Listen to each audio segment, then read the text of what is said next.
The map I'm about to show you is called the Two Loops. I wrote about it along with my co-author Margaret Wheatley in our book Walk Out, Walk On, but we aren't the originators. It comes from many people. It's drawing on Joanna Macy's work, certainly Margaret Wheatley's work, and people from the art of hosting community. And it's a simple way of describing the time that we're in and how to think about change in complex systems. So all systems rise and peak and move into decline. That's just simply the life cycle of a system. And it's usually around the peak, there are signs of turbulence. So you might find disruptions in supply or spikes in demand or volatility in pricing in the context of an economic system. And that's when alternatives to the dominant system start to appear. I call these alternatives walkouts. They're people who turn their back on the dominant system, eager to be free to experiment with creating something new. If these walkouts remain isolated from one another, nothing happens. The dominant system will crush, absorb, or co-opt the pioneers simply because every living system is inclined towards self-preservation. In other words, it's not a moral motivation. It's simply, this is a system, it's inclined to preserve itself. If there's some sort of threat to itself, it wants to, again, make it go away or absorb it into itself. But if these walkouts get connected to one another, exchanging information and learning, then their separate efforts can suddenly emerge as a powerful system capable of disrupting the old order and giving birth to something new. So let's look at an example.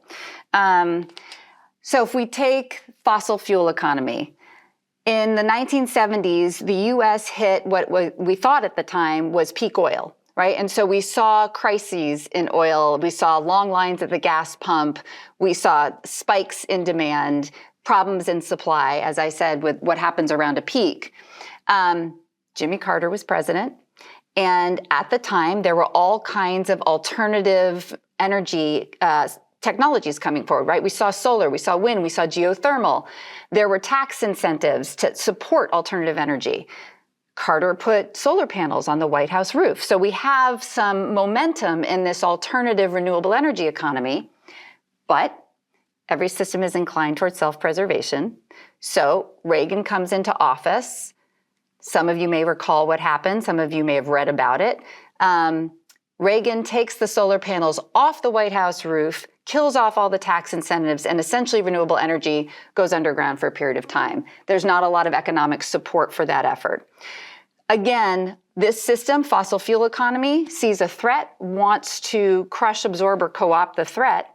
But if we're actually at peak in the system, the alternatives will keep coming. More will come. They'll keep creating new efforts. And so you have today, in the US, we have a peak fossil fuel economy with decline. You have an emerging renewable energy economy, but it's still a struggle, right? We're in this time between the peak of the dominant system and the emergence of the new, somewhere in here in the US. Now, if you're in Iceland and you're 100% renewable energy, you've made that shift. But we're struggling in here with these two systems that are in competition with each other.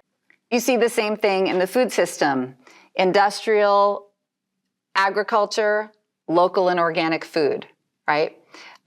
You see it in green building, so conventional building and green building. There's a lot of ways that we're seeing the moment in time that we're in with a certain way of doing things in the world, and alternatives that are pushing up against that. And one thing I'd invite you to reflect on is, where do you see this? Whether it's in the political system, a two-party political system in the United States, policing. Think about it from the perspective of social, political, cultural, economic, environmental systems. You can take a look and see, where are we in the life cycle of one system and what is pushing against that? What are the walkouts up to? What are they trying to trailblaze? When it comes to the economic system, I would like to propose this way of thinking about it.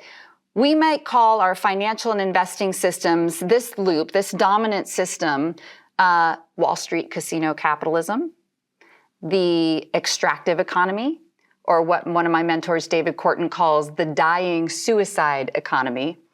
And it's organized around the values of profit maximization, resource extraction, growth, and efficiency, all measured through quarterly returns. That's the conventional finance system. And in that system, the accumulation of money is at the center of everything we do.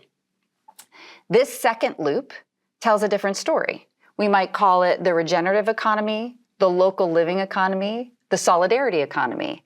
And it is organized around the well-being of people and place. It's designed to encourage the flow rather than the accumulation, storage, or hoarding of resources between people in a community.